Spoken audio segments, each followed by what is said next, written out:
ومن ثمرات النخيل والأعناب تتخذون منه سكرا ورزقا حسنا إن في ذلك لآية لقوم يعقلون.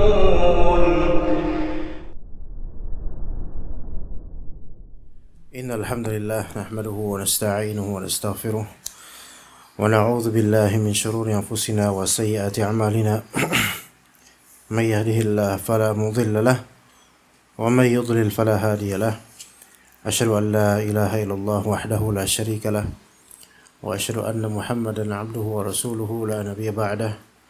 قال الله تعالى في كتابه الكريم: يا أيها الناس اتقوا ربكم الذي خلقكم من نفس واحدة وخلق منها زوجها وبث منهما رجالا كثيرا ونساء واتقوا الله الذي تساءلون به والأرحام إن الله كان عليكم رقيبا.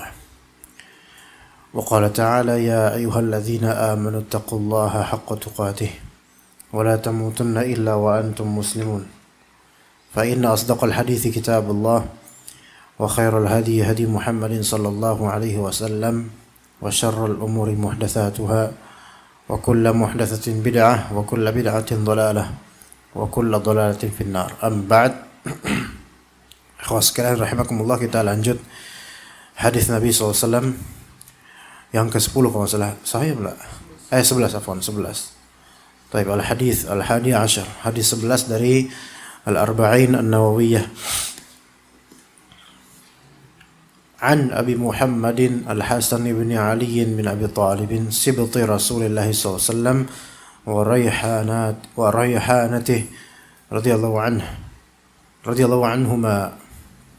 Hadis ini diriwayatkan oleh Al-Hasan bin Ali bin Abi Talib, cucunya Nabi kita alaihi salatu wassalam, dan cucu kesayangan, seperti buah rayhan bagi Rasulullah yang menyenangkan pemiliknya.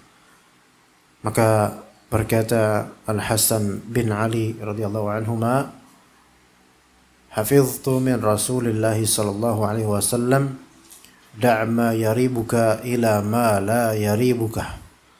Da', tinggalkan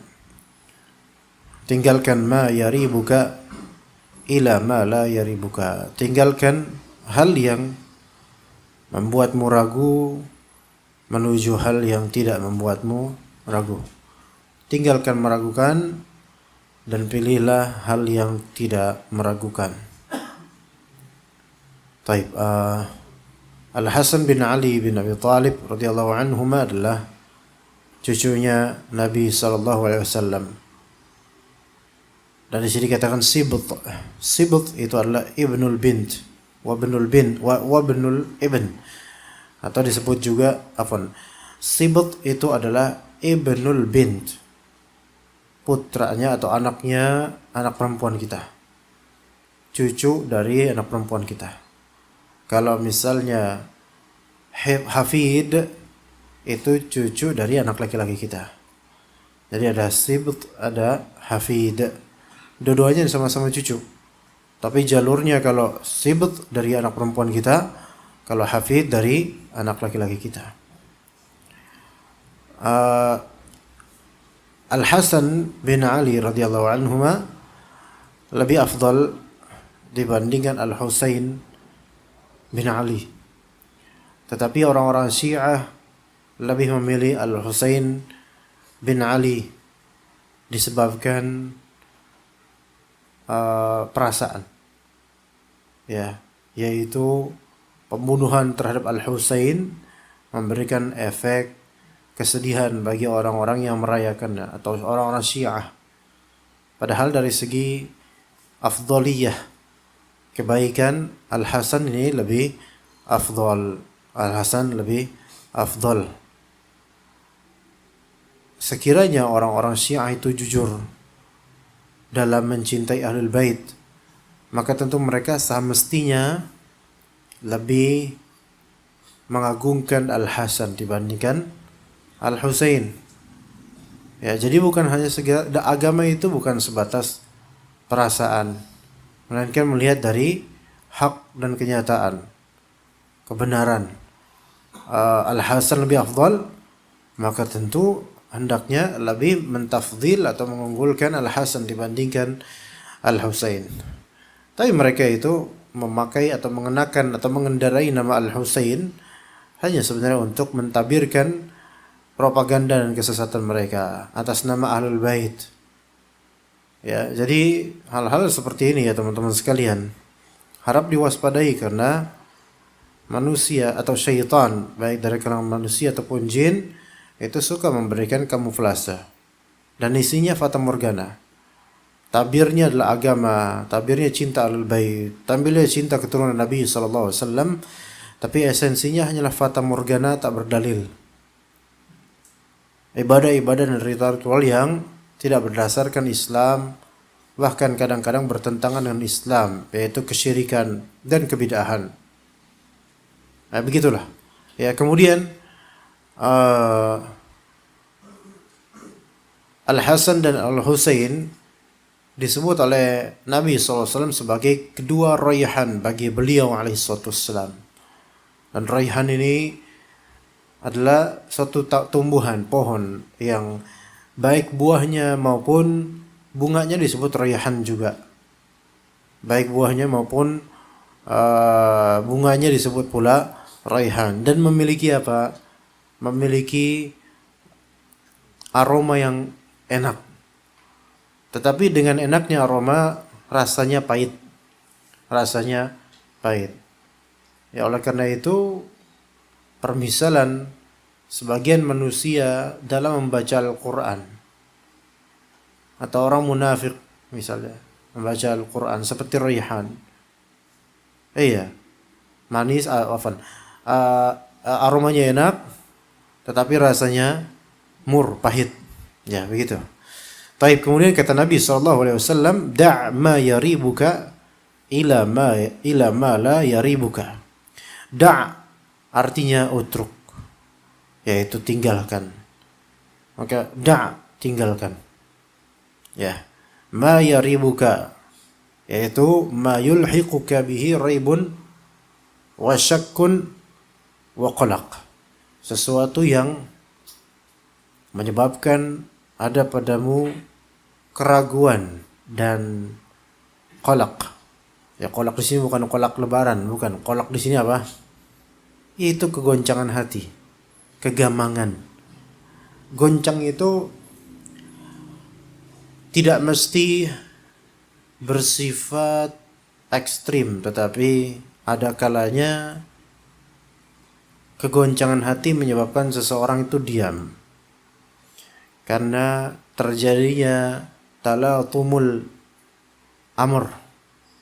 Talatumul amr yaitu perkara yang saling menampar satu sama lain, serba salah, mau iya salah, mau enggak salah, maka terjadilah kegoncangan hati. Ini yang disebut apa? Qalaq. Peci antum kenapa sama peci ana? Hah? Antum kenapa selalu nyari masalah di majelis? Selalu ada hal yang baru pada antum. Cobalah Pak, didiklah anaknya. Ya.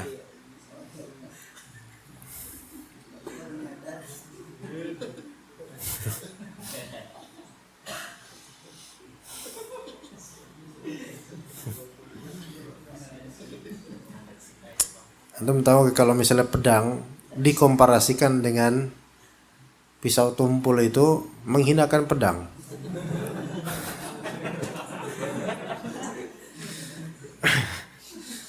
Anda nggak ngejek antum, Anda cuman retorika aja. Antum nggak marah kan? Beneran? Iya. Kalau Anda keluarin marah nggak? Baik. Jadi tinggalkan hal yang meragukanmu, ya, membuatmu ragu, terjadi pada dirimu raib, syak, qalaq.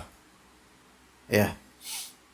Ini sebenarnya masalah hal yang meragukan itu semua dari kita pasti pernah mengalaminya, atau mungkin sedang mengalaminya, atau pernah mengalaminya.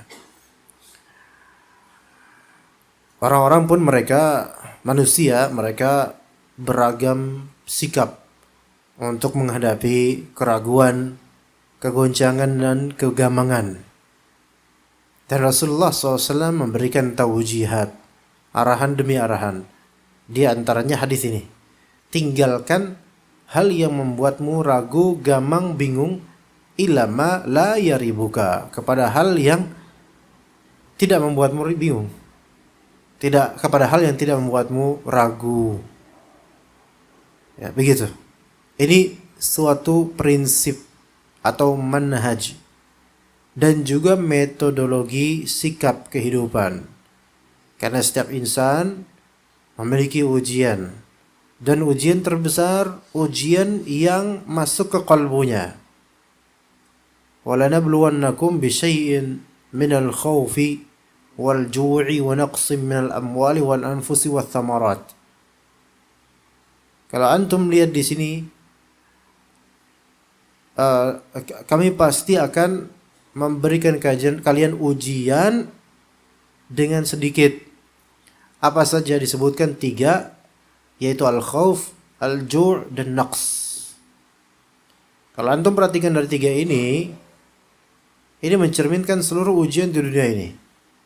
Tetapi Allah Ta'ala dahulukan al-khauf terlebih dahulu, kemudian al-ju', rasa lapar. Al-khauf itu rasa takut, kedua rasa lapar, kemudian kekurangan atau kehilangan. Nah, al-khauf didahulukan karena yang paling berat dari ujian adalah al-khauf, yaitu kekhawatiran. Karena ujian ini masuk ke kalbu. Atau mungkin karena ujian-ujian yang disebutkan berikutnya, al-ju' yaitu rasa lapar, itu akan berefek pada kalbu juga, sehingga ada kekhawatiran. Khawatir tidak bisa meneruskan hidup, khawatir makin kelaparan, ya kan, hati. Wa naqs, yaitu kehilangan atau kekurangan, minal amwal, kurang harta atau kehilangan hartanya. Wal anfus, kehilangan jiwa, ada yang meninggal atau ada yang sakit. Wath thamarat, dan buah-buahan, makanan. Semua ini material. Al-ju' ujungnya kan makanan sebenarnya, materi. Kemudian kehilangan apa? Harta, jiwa, nyawa orang, saudara, kemudian makanan, semua material. Tapi yang lebih besar apa? Al-khauf, kekhawatiran. Karena ketika seseorang sudah was-was dan khawatir, dia tidak bisa berjalan. Tapi kalau dia hanya sebatas lapar dan tidak sampai kelaparan itu ke hatinya, maka dia bisa meneruskan.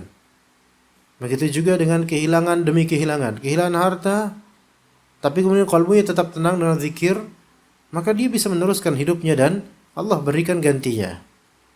Kemudian kehilangan sahabat, kehilangan saudara, maka betapa banyaknya makhluk Allah dari kalangan manusia yang akan tetap menemaninya. Kehilangan thamarat, makanan yang menghasilkan kelaparan, kalau hatinya tetap tenang, tidak khawatir, yakin pada Allah, maka tidak ada masalah, insyaallah akan Allah rizkikan, Allah jamin. Tapi kalau misalnya khauf itu sudah ada di qalbu akan dunia, maka semua akan terasa hilang dan hambar. Iya. Ketika kegalauan khauf itu ada di qalbu, maka banyak hal yang tidak terfokuskan. Ya. Makanya hati-hati di sini, hal yang membuatmu ragu. Ragu itu lawan dari apa? Yakin atau persangkaan kuat.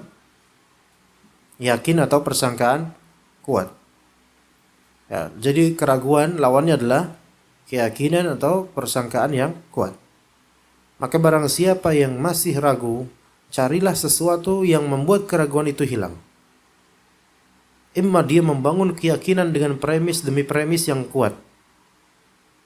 Misalnya mau melamar kerja waktu di Taifah, antum ragu misalnya, dan banyak pilihan lain.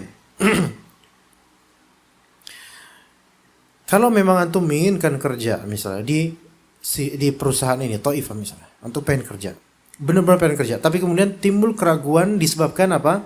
Bisikan demi bisikan.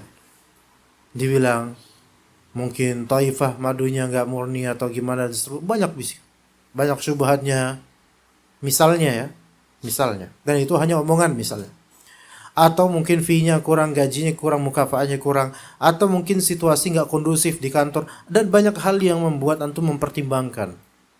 Kalau memang antum betul-betul pengen, betul-betul kerja di tempat tersebut, di Taifah misalnya, maka pertama minta sama Allah. Dan harus membangun keyakinan pada diri. Imma antum yakinkan diri antum dan menepis keraguan, atau imma antum tinggalkan sama sekali, khalas. Tinggalkan sama sekali dan gantikan dengan yang pasti bagi antum. Ya, ini manhaj. Imma antum menepis keraguan dan menghilangkannya dan membangun keyakinan, atau kalau nggak bisa, ya khalas, antum tinggalkan total dan carilah gantinya yang tidak meragukanmu. Dan itu yang kedua, pengamalan terhadap hadis ini. Yang pertama, itu juga pengamalan terhadap hadis ini, jemaah, ikhwan. Jadi jangan mengira bahwasanya da'ma yaribuka ila ma la yaribuka, yaitu artinya antum harus tergesa-gesa untuk cancel. Enggak. Bukan tergesa-gesa untuk cancel. Tetapi bangun keyakinan dulu. Apakah ini sudah diazamkan betul-betul? Kalau diazamkan, antum istiqomah dulu aja. Sabar. Tapi kalau terus ragu, khalas, tinggalkan maya ilam, dan tinggalkan dan beralih kepada yang membuatmu yakin, yaitu hal lain. Begitu ya, kawan. Ya, jadi hadis ini tidak mengajak atau tidak menyeru kepada sikap tergesa-gesa untuk meng-cancel sesuatu. Bukan begitu. Karena kadang-kadang kita sudah membangun keyakinan, tetapi di tengah perjalanan kemudian terjadi ada bisikan, kekhawatiran, ini, itu, dan seterusnya. Yang itu semua sebenarnya kadang-kadang khayalan. Hanya ketakutan akan masa depan yang tidak real atau belum nyata. Hanya sebatas bisikan. Maka ketika seperti ini, pergilah ke sisi yang tidak meragukanmu, yaitu bangun keyakinan. Begitu, teman-teman sekalian. Ya, jangan mudah ragu, tapi jangan juga mudah meng-cancel sesuatu yang sudah dicita-citakan atau diazamkan. Bukankah kata Rabb kita, fa idza azamta apa? Fatawakkal 'ala Allah. Jika engkau berazam, maka bertawakallah pada Allah. Ketika kita dalam proses tawakal, minta pada Allah dan berusaha di jalan Allah, apakah kemudian baru mulai perjalanan dan Allah Ta'ala beri ujian keraguan, langsung kita cancel perjalanan tersebut? Jangan. Yakinkan dulu diri kita bahwasanya Allah akan menjawab doa kita yang terbaik. Allah tidak akan menyanyiakan ikhtiar dan usaha kita yang terbaik. Sebagaimana kalau misalnya di sini sudah masuk, alhamdulillah sudah menjadi pegawai, udah punya seragam biru. Sejak kapan antum pakai seragam itu? Sejak pakai peci itu? Sejak kapan? Dari dulu. Kok baru sekarang Anda lihat? Sudah jadi pegawai tetap? Belum. Ini sebenarnya seragam apa ini? Pegawai tetap bukan? Atau palang merah ini kok ada ini ya? Hah? Beliau pegawai tetap atau pegawai kontrak? Sampai kapan antum kontrak? Hah? 30 November. Sekarang tahun berapa? 22. Cepet-cepet aja lah ya. Iya. Mau nerusin gak nanti insyaallah? Mau nerusin. Kalau udah selesai akad, habis itu apa? Selesai akad, walimah.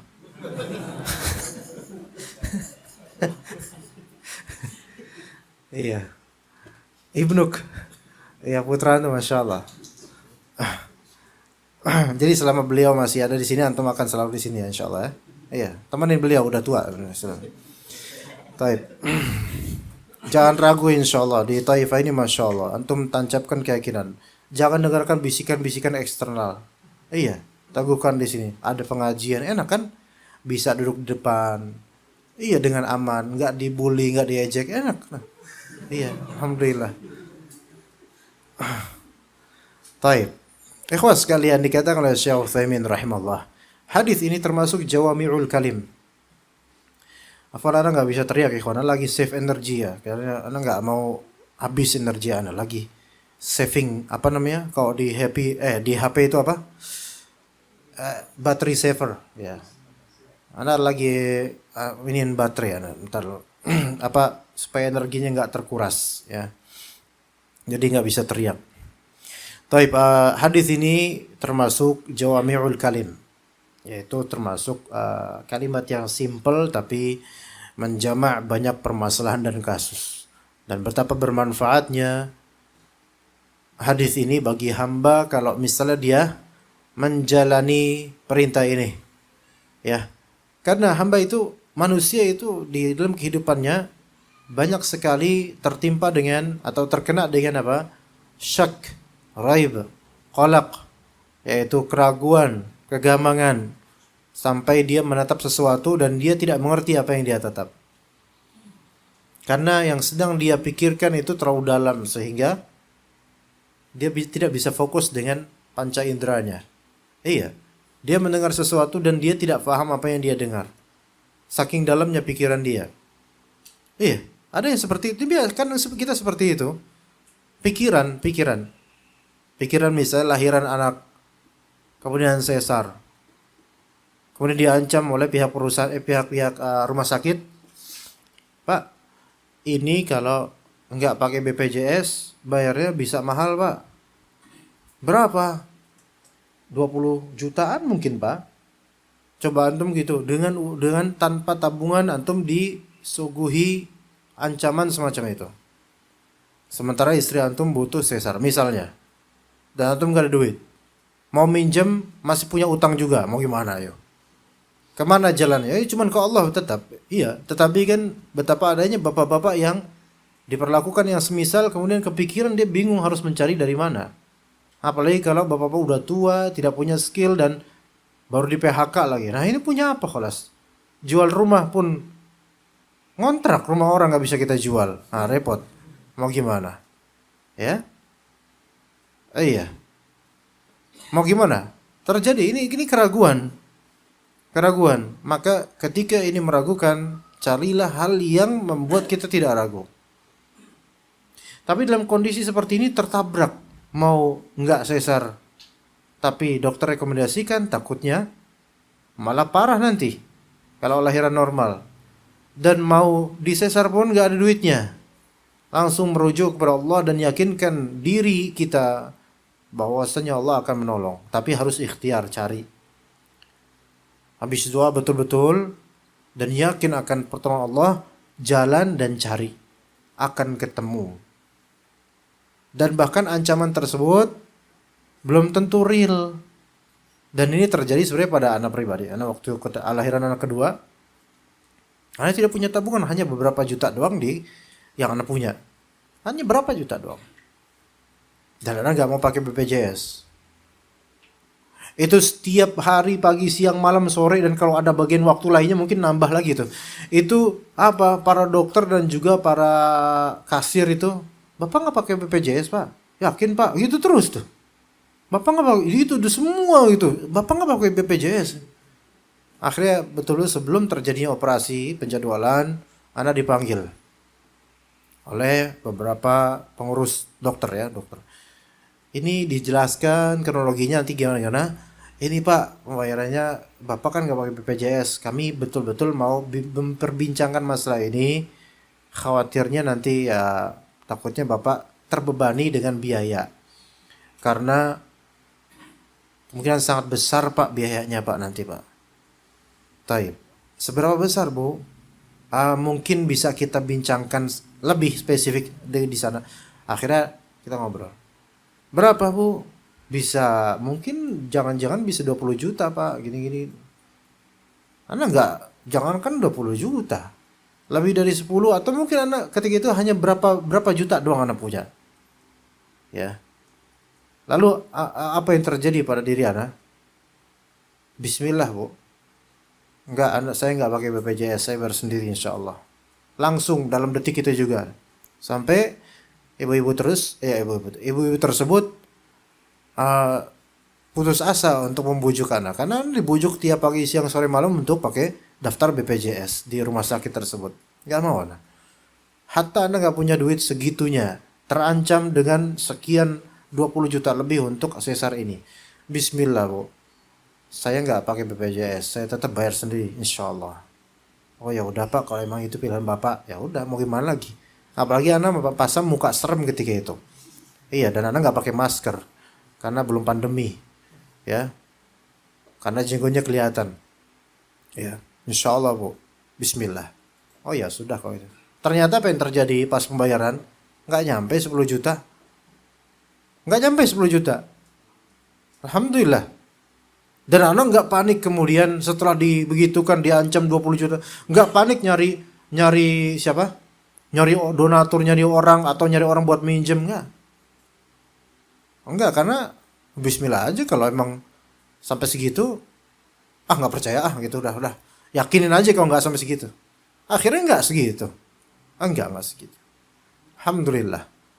Jadi harus bangun keyakinan. Ketika mulai orang menyusupi kepada kita keraguan,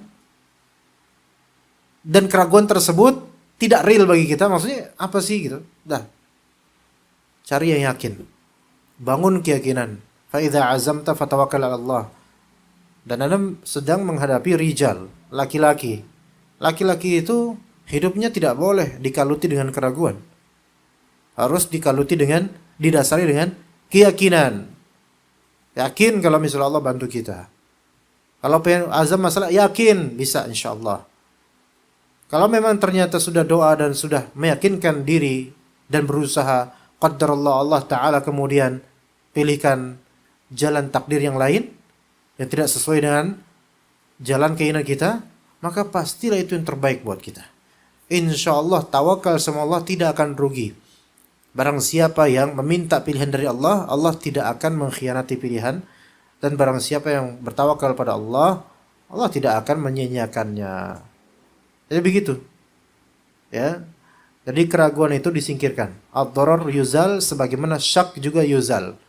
Mara bahaya disingkirkan dan keraguan juga disingkirkan. Baik disingkirkan dengan kita pupuk keyakinan atau disingkirkan dengan apa? Cari hal yang betul-betul, hal lain yang tidak meragukan. Kemudian, kalau kita melihat ke beberapa sektor fikih, ada 3 sektor besar, yaitu ibadah, kemudian muamalah, kemudian nikah. Ada juga sektor jihad. Ya, tetapi kita sekarang tidak bisa bicara jihad karena maksudnya tidak kontekstual untuk keseharian kita. Ibadah, contohnya, kalau misalnya seseorang telah berwudu,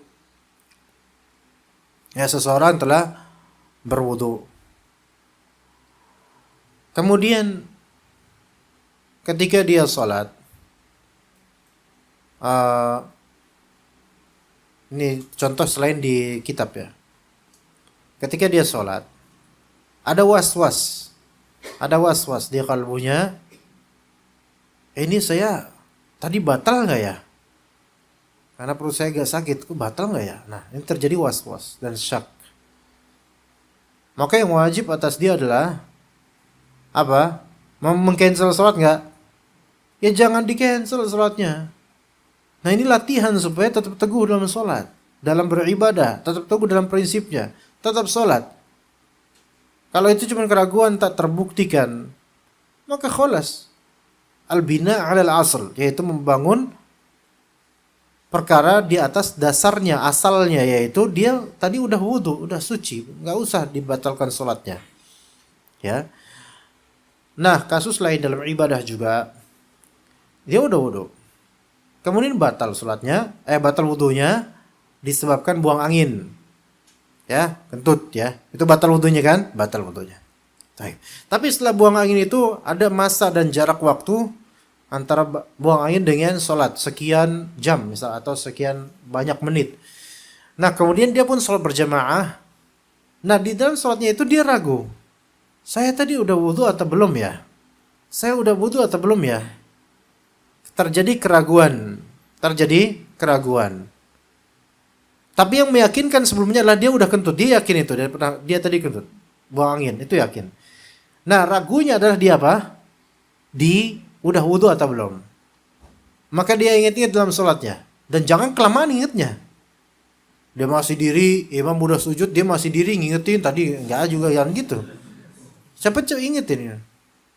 Aduh, ragu-ragu nih. Ketika ragu, pokoknya keraguan itu gimana? Al-yaqin la yazulu bisyak. Yang yakin, yang meyakinkan itu tidak bisa apa?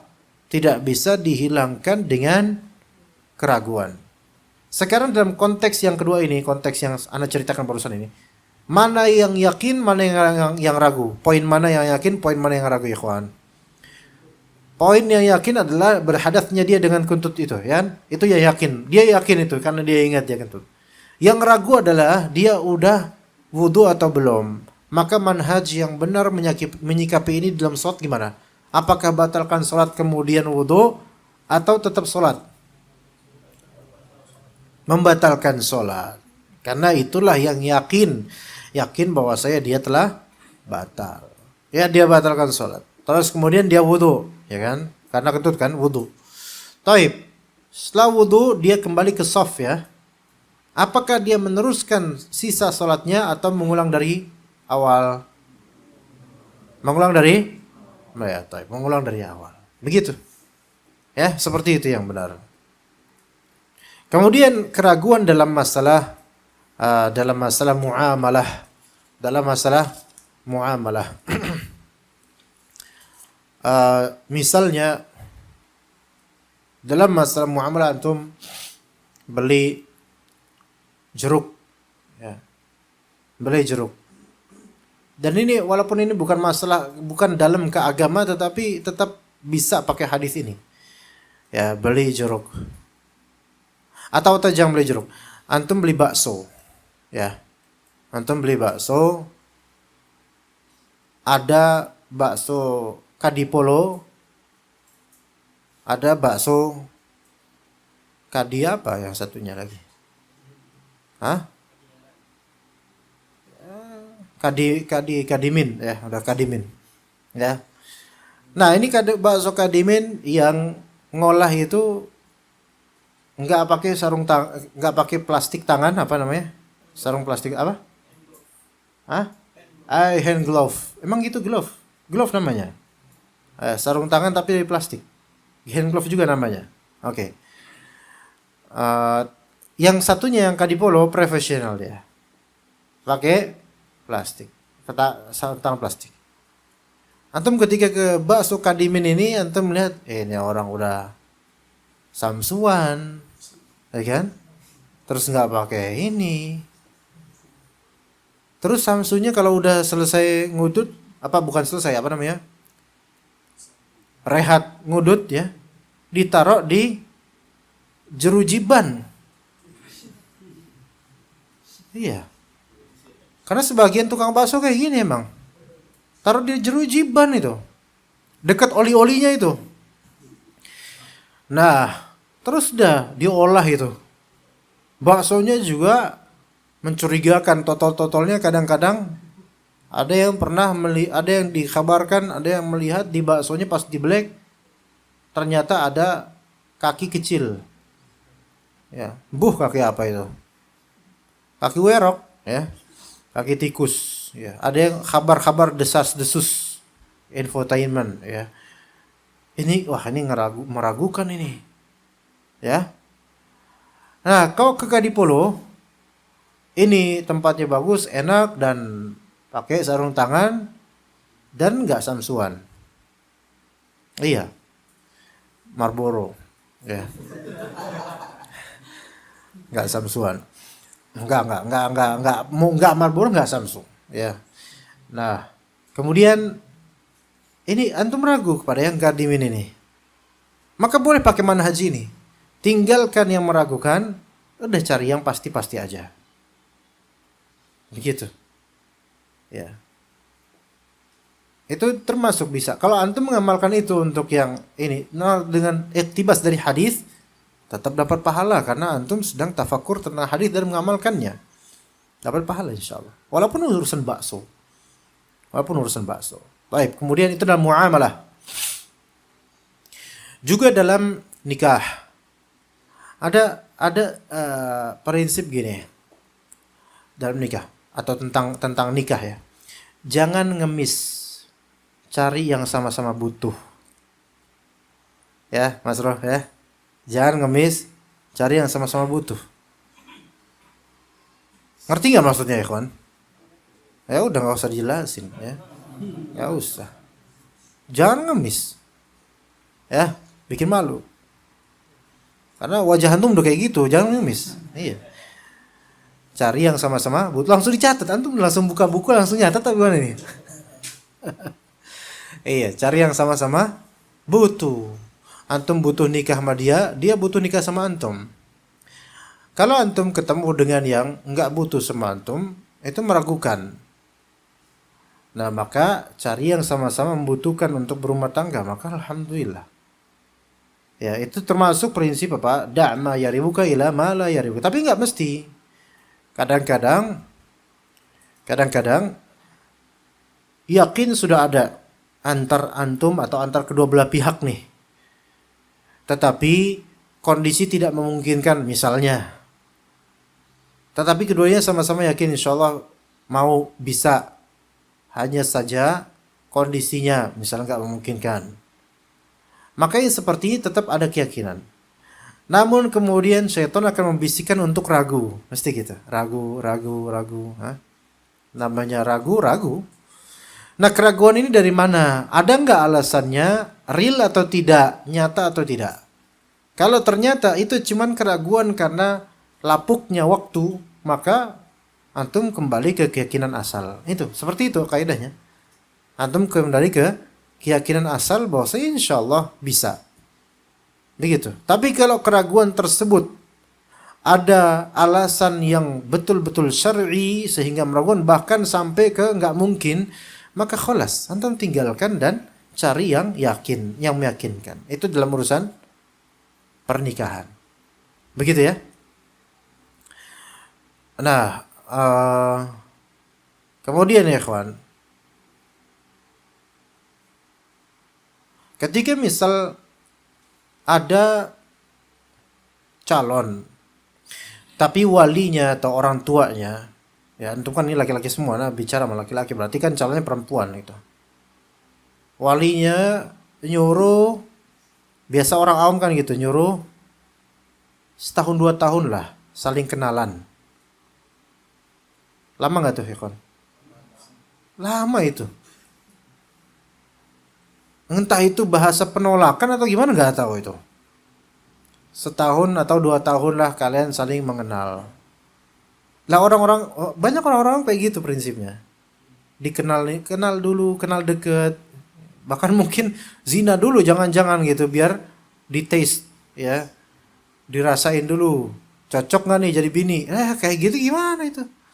Nah, kalau misalnya dia begitu kan, antum pakai kaidah ini, lihat. Setahun antum kuat nggak untuk menahan? Faham nggak suratul masalahnya? Nah, setahun antum kuat nggak untuk menahan diri dari nikah sama dia nanti setahun baru ini? Kuat atau tidak? Nah, di sini kalau antum ragu, karena setahun ini waktu yang lama, pagi setahun atau 2 tahun katanya. Ntar setahun lagi selesai, ditambah lagi 1 tahun di jama' lagi gitu. Jama' ta'khir.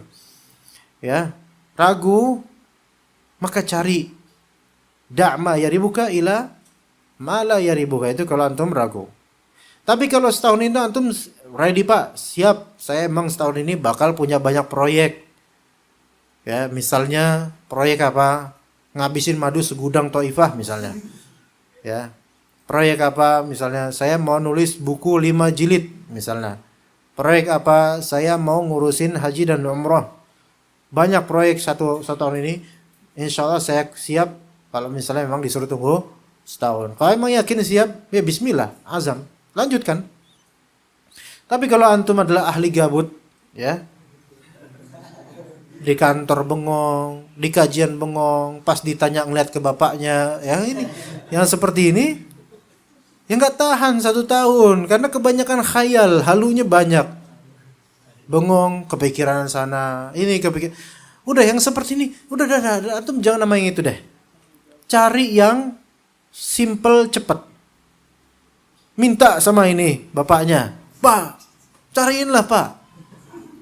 Bapaknya juga ternyata lagi nyari. Iya. Itu dalam urusan nikah, teman-teman sekalian. Begitu juga dalam urusan ilmu, menuntut ilmu, ya. Da'ma yaribuka ila ma la yaribuka. Di antara manhaj menuntut ilmu adalah berguru pada guru yang tepat. Berguru pada guru yang tepat. Tepat di sini berarti tepat dari segi keilmuan, tepat dari segi manhaj, dan tepat dari segi metodologi. Ya. Mencari guru atau berguru pada guru yang tepat dalam menuntut ilmu. Tepat di sini memenuhi 3 kriteria. 1, tepat dari segi keilmuan. Ya. Kedua, tepat dari segi manhaj ustadznya, manhaj. Dan yang ketiga tepat dari segi apa? Apa? Yang ketiga tadi tepat dari segi apa? Metodologi pengajaran ustadz ini. Ya, gitu. Yang pertama tadi apa? Dari segi keilmuan. Keilmuan ustadz ini diragukan apa enggak? Gitu loh. Oh ternyata mantap ilmunya, Masya Allah. Bisa nyebutin ayat di pojok sampai pojok berikutnya. Nah, soal ilmu, Masya Allah. Taib, dari segi manhaj, ini ada berapa tinjauan. Bisa dilihat dari pertemanan ustadz ini sama siapa. Bisa dilihat dari kelakuannya bagaimana yang zohir. Ya. Bisa dilihat bagaimana status-statusnya, apakah melenceng dari pemahaman syariat, atau jangan-jangan lebih ke khawarij, atau jangan-jangan lebih ke murji'ah, atau jangan-jangan ke mu'tazilah, atau jangan-jangan pemuja kubur dan seterusnya. Iya, dilihat itu dari segi manhaj, ya. Kalau ternyata abu-abu, ini ustadz nih kadang-kadang mencela penguasa, tapi kadang-kadang memujinya, ini ya, jangan. Main celah, ya, nggak usah diambil ilmunya, ya. Atau kadang-kadang ustadz ini, Masya Allah, kadang-kadang profil picture-nya itu pakai kaos kutang doang. Ini nggak benar jadi ustadz ini. Pakai kaos kutang doang, terus habis itu sambil nabun. Tahu nabun? Hah? Tahu nabun nggak? Bakar sampah. Ini ustadz ini kemudian memvideokan lagi, dan dia sendiri lagi sambil nabun gini. Ini aduh gimana Tat? Ini berarti ada ada di masalah muru'ah ada yang kurang. Ya, karena pakai semacam itu di uruf kita untuk level ustadz itu enggak banget. Enggak banget, ya. Maksudnya ditampilkan di publik itu tidak baik gitu loh. Di zaman Abu Hanifah aja, perawi yang makan di pinggir jalan atau makan di kedai pinggir jalan tidak diterima riwayatnya. Di zaman Abu Hanifah. Kalau di zaman sekarang, ya ustadz banyak yang hobi makan pinggir jalan. Angkringan misalnya, yang orang Solo tuh. Angkringan. Tahu angkringan? Atau warkop. Ya, warkop. Ya. Makan di situ, makan mie. Antum ketemu ustadz ini, loh, ustadz, antum kok makan mie di sini? Kenapa? Kata ustadznya.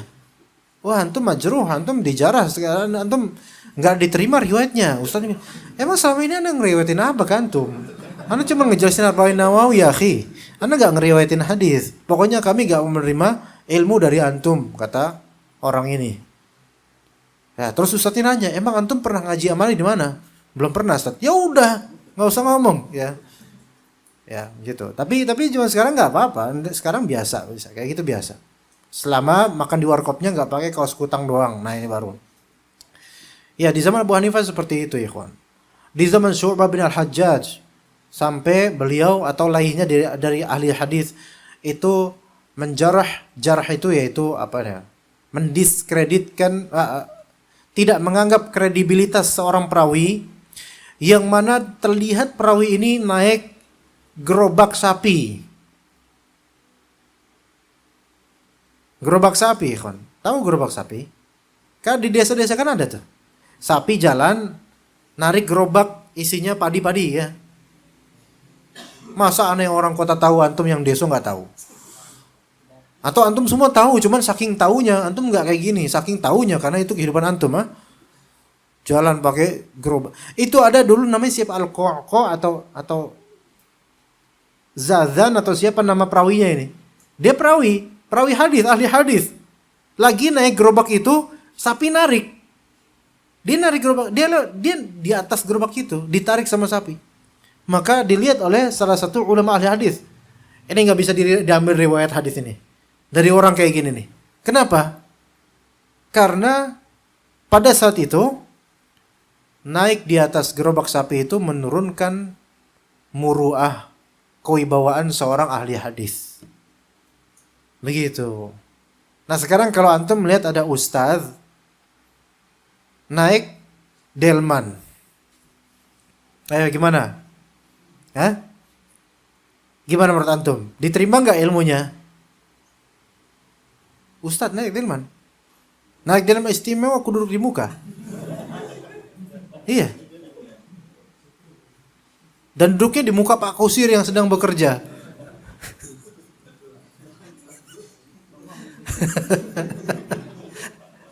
Gimana? Hah? Ustadz kok naik delman? Ya Ustadznya bingung. Emang kenapa saya naik delman? Kan boleh-boleh aja. Nggak beribu bagi kami. Menurut antum gimana? Masalah-masalah seperti ini nih, muru'ah seperti ini relatif. Relatif, dari zaman ke zaman beda. Dari tempat ke tempat beda. Bahkan dari individu ke individu kadang-kadang beda. Kadang-kadang beda. Iya. Nah, tapi kalau antum ragu dengan muru'ahnya, kewibawaannya, karena ustadz ini kalau dia ketawa, itu ngangaknya lebar banget gitu misalnya. Ana nggak mau dah ngambil ilmu, ragu ana dengan akhlak ustadz ini. Lihat aja, tuh kalau ketawa. Masa mulut sama muka lebaran mulutnya, misalnya. Nah, yang seperti ini mungkin antum meragu. Tapi ragunya antum tuh beralasannya benar gak gitu loh. Kalau ternyata kurang benar, maka udah tanamkan keyakinan. Itu dari segi manhaj dan muru'ah. Dari yang ketiga dari segi metodologi ngajar. Ilmunya bagus, manhajnya bagus, tapi kalau metodologinya amburadul, nggak bisa ngejelasin, grogi, gemeteran, ya sepertinya gimana mau diambil ilmunya? Nggak bisa. Ya, jadi ketika itu meragukan, tinggalkan dan cari yang meyakinkan antum.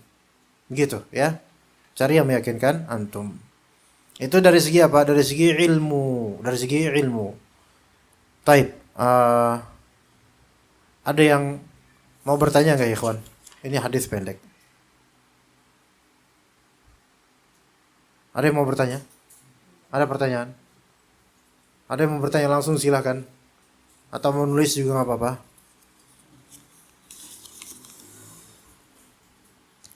Assalamualaikum. Waalaikumsalam warahmatullahi wabarakatuh. Bolehkah kita sedekah dengan uang yang syubhat? Tidak boleh. Uang yang didapat dari yang tidak jelas sumbernya? Tidak boleh. Dan denda karena suatu hal? Tidak boleh. Dan bolehkah kita sedekah dengan bunga bank?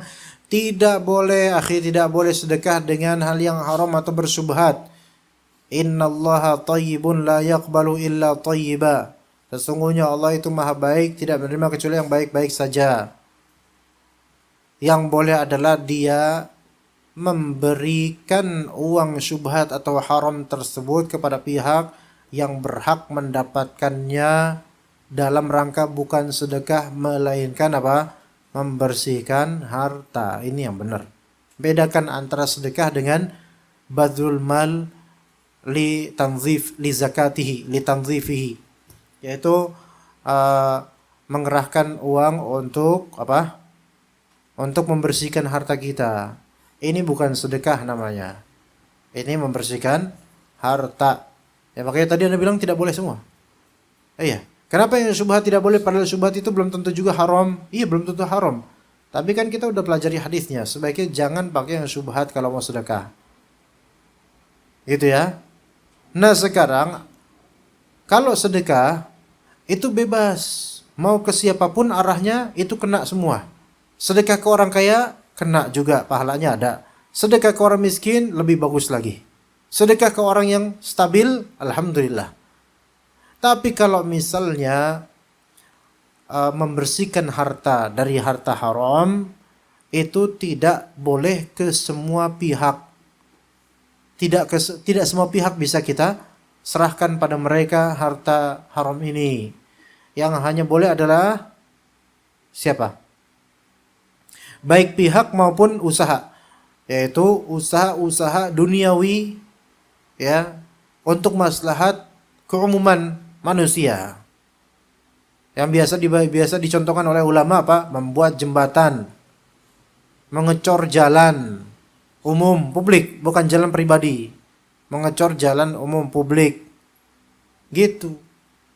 Lah kalau misalnya buat kipas angin, ini buat perusahaan boleh nggak? Tidak, karena ini publik, tapi publik yang khusus. Yang dimaksud publik sini umum. Itu pihak pertama, yaitu saluran pertama dari membersihkan harta. Iya. Kalau misalnya Pak RT mencanangkan ada pembangunan GOT, GOT, ya, untuk saluran air supaya debitnya itu tidak terlalu deras misalnya.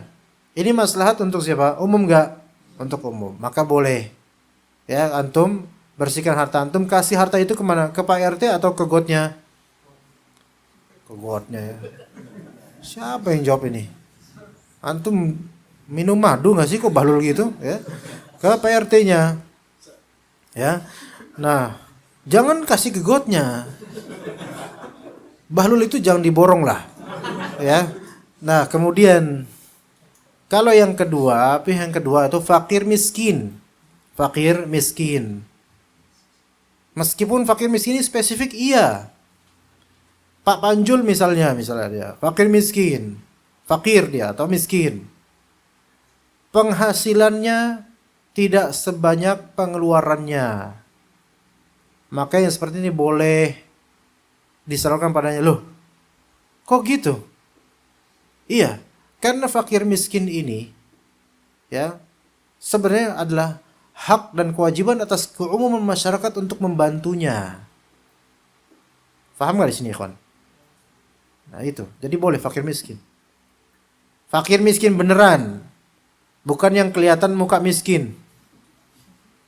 Kalau yang muka miskin mungkin di sini ada beberapa nih, ikhwan ya. Tapi insya Allah dia kaya, insya Allah. Ya harapan anak aja dia kaya, insya Allah. Ya. Bukannya mukanya kelihatan miskin. Karena pengemis tuh mukanya banyak yang kelihatan miskin. Tapi gepokannya banyak banget tuh di kantongnya. Ya, jadi bukan yang itu. Jadi teliti dulu atau cari wakil yang bisa menyerahkannya pada orang yang tepat.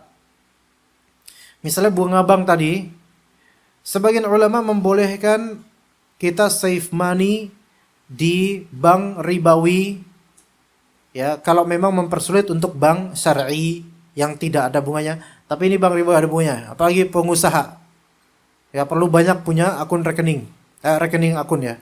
Nah, maka itu kan mungkin tiap bulan ada interestnya, tergantung berapa banyak dia saldonya, ya.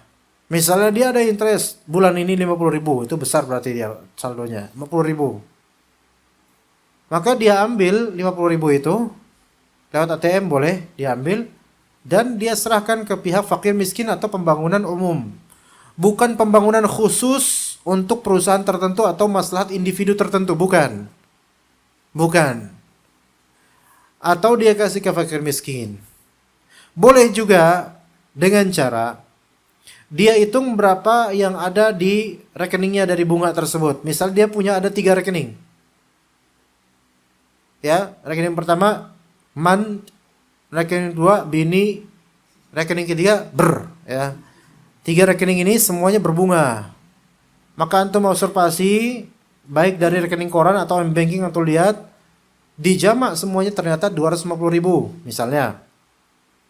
Kemudian antum keluarkan uang dari dompet antum atau dari kantong antum senilai 250.000 diniatkan untuk membersihkan harta di rekening tersebut. Kemudian antum salurkan kepada pihak yang berhak untuk mendapatkannya atau mengelolanya untuk saluran atau untuk maslahat umum. Ini juga boleh, tapi dengan niatan penggantian ini boleh. Karena yang diharamkan itu bukan zat kartalnya, bukan zat kartalnya, bukan zat uangnya, bukan zat uang kertas atau koinnya, bukan. Maka boleh diniatkan menggantinya. Ya begitu. Assalamualaikum. Waalaikumsalam warahmatullahi wabarakatuh.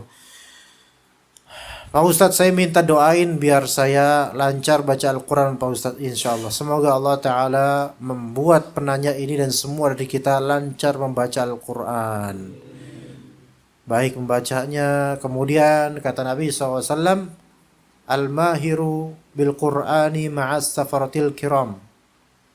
Ya, baroroh. Nah ini orang yang mahir membaca Al-Quran bersama malaikat yang mulia, yang baik. Ya, walladzi yatata'ta falahu ajran. Tapi yang yatata'ta, terbata-bata, itu 2 ganjaran.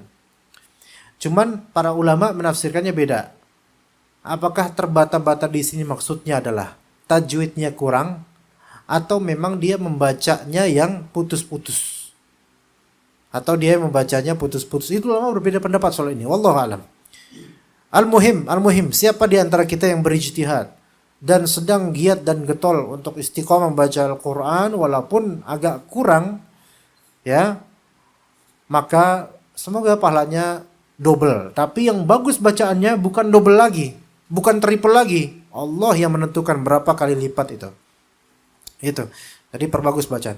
Adapun yang bacaannya tata-tu'nya itu terlalu banget, keterlaluan, makhrajnya itu ngalor ngidul, maka dia tidak boleh terlalu banyak membaca Al-Qur'an, dikhawatirkan banyak lafal yang membelok-belok, maknanya berubah. Kalau misalnya udah tua misalnya, mungkin maklum lah. Tapi kalau antum kan semua pemuda. Rata-rata antum di sini rata-rata pemuda. Ada sih yang memang tua, tapi anggap aja muda. Ya. Anggap semua ini muda, bisa apa belajar. Jangan medok Jawa. Masih aja ngain. Ya. Alaihim. Masih kayak gitu, enggak boleh. Harus wajib belajar dan jangan dia banyak dulu baca Al-Quran sebelum dia melancarkan itu semua. Karena nga ini merubah ini, nggak ada huruf bahasa Arab nga, nggak ada. Kaifa ngaluk, nggak ada. Anda benger insya Allah, benger, rok suka benger, ya nggak ada nga kayak gitu. Kecuali yang udah berlalu lah dari Mbah Kakung, Mbah Putri itu udahlah. Dimaafkan semoga mereka. Tapi yang masih muda-muda, fresh, masih hijau kayak gini, ya belajar bahasa Inggris, getol, semangat, ya belaga kayak Franji, ya I'm fine. Ngaji nggak becus, I'm fine. You're bad, bukan fine. Nggak becus ngaji. Ya harusnya bisa bahasa Arab lebih enak, insya Allah. Coba. Baca bahasa Arab tuh enak banget ikhwan. Antum kalau dengar orang yang fasih berbahasa Arab dan baca Quran, enak. Coba antum baca insya Allah dengan baca yang baik. Insya Allah. Coba Syekh. Mas, jangan Syekh. Mas, coba insya Allah. Buka. Insya Allah apa insya Allah? Latih lah Pak, udah gede dia. Udah gede. Malu lah nanti kalau ngelamar anak orang, bapaknya ternyata alim ulama. Kamu mau kapan mau nikahin anak saya? Insya Allah. Insya Allah. Jangan. Insya. Nggak usah terlalu monyong bibir, nggak insya. Nggak kayak gitu. Nggak. Tanya mau Ustaz nasihin. Apakah insya atau insya? Itu tanya boleh. Insya Allah. Ya, gitu. Insya Allah, gitu. Sya-nya yang besar, sya. Ya. Nah, ini sya di sini enak dengernya kan? Coba kok insya Allah. Kok kayak imsak ya jadinya? Insya Allah. Enggak benar. Ya, insya Allah. Tapi giliran nyanyi Maher Zain bisa dia. Insya Allah baru kayak gitu bisa. Ya. Ayolah Pak, antum didik anak antum. Iya, hati-hati nanti di akhirat ditanya itu. Iya.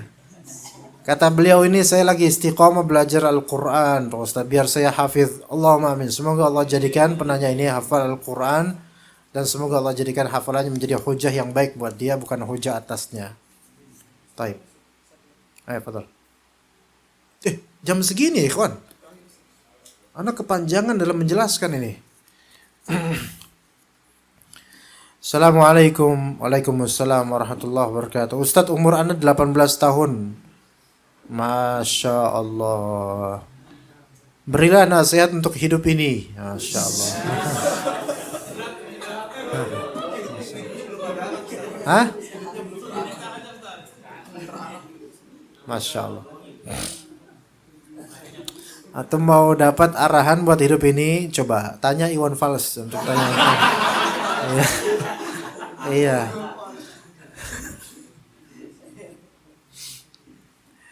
Ini buat antum adalah nasihat Rasulullah kepada dua sahabat. Beda hadis ya. Ini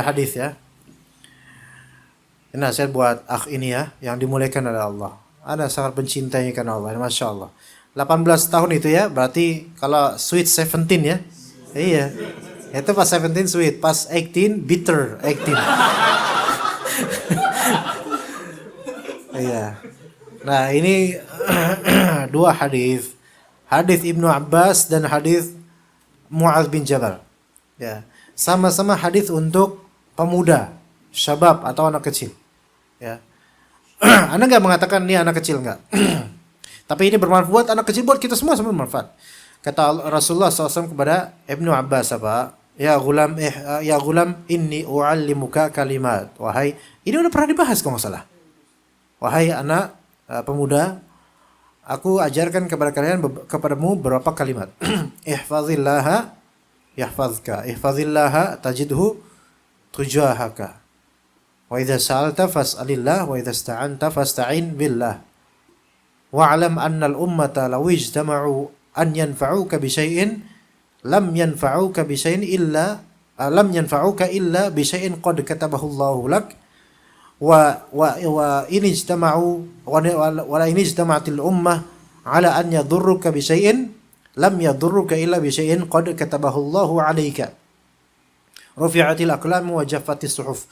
Ya, kata Nabi SAW, jagalah agama Allah. Wahai pemuda, jagalah agama Allah, niscaya Allah jaga kamu. Jadi pemuda-pemuda yang menjaga perintah Allah dan larangannya, itu akan Allah jaga dia di kepemudaannya. Kalau Allah udah jaga kepemudaannya, itu insya Allah sampai tua tuh bagus, insya Allah.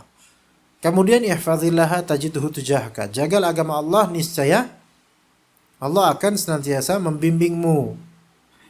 Allah senantiasa akan membimbingmu. Jadi pemuda yang ada di bimbingan Allah, itu Masya Allah, itu saleh dan akan menjadi mantu idaman. Banyak yang mengidamkan mantu yang saleh. Ya, sebagian dari ibu atau bapak mertua itu sampai terigau-igau untuk mendapatkan mantu yang saleh, dan insya Allah antumlah mantu yang saleh. Kalau memang menjaga agama Allah, dan jika engkau minta, mintalah sama Allah. Jika engkau minta tolong, tolong sama Allah. Dan ketahuilah wahai pemuda, jika satu umat, seluruh manusia itu mereka berkumpul untuk memberimu suatu manfaat, tidak akan dapat antum manfaat dari mereka kecuali yang telah Allah Ta'ala gariskan. Jadi dapatnya manfaat kita itu dari Allah, dan tidak akan keluar dari jatah takdir. Dan ketahuilah jika umat bersatu untuk memberimu madarat, kesulitan, mara bahaya, tidak akan bisa mereka memberimu madarat kecuali dengan madarat yang Allah telah tegaskan, tetapkan di takdir. Ya. Taib, kemudian hadis Rasulullah SAW kepada Mu'adz bin Jabal, dan ketika itu Mu'adz bin Jabal juga masih belia. Mu'adz bin Jabal mereka kuntu ridfan Nabi SAW. Afwan, bukan ini. Ini hak Allah atas hamba. Enggak. Ini yang lain, hadis lain. Ya Muadz, ya. Ittaqillaha haitsuma kunta wa atbi'is sayyi'atal hasana tamhuha wa khaliqin nasa bi khuluqin hasan. Wahai Muadz, pemuda yang saleh, bertakwalah engkau kepada Allah dimanapun kau berada. Dan turutkanlah setelah perbuatan buruk dengan perbuatan baik. Semoga niscaya apa? Perbuatan baik tersebut menghapus jeleknya perbuatan buruk.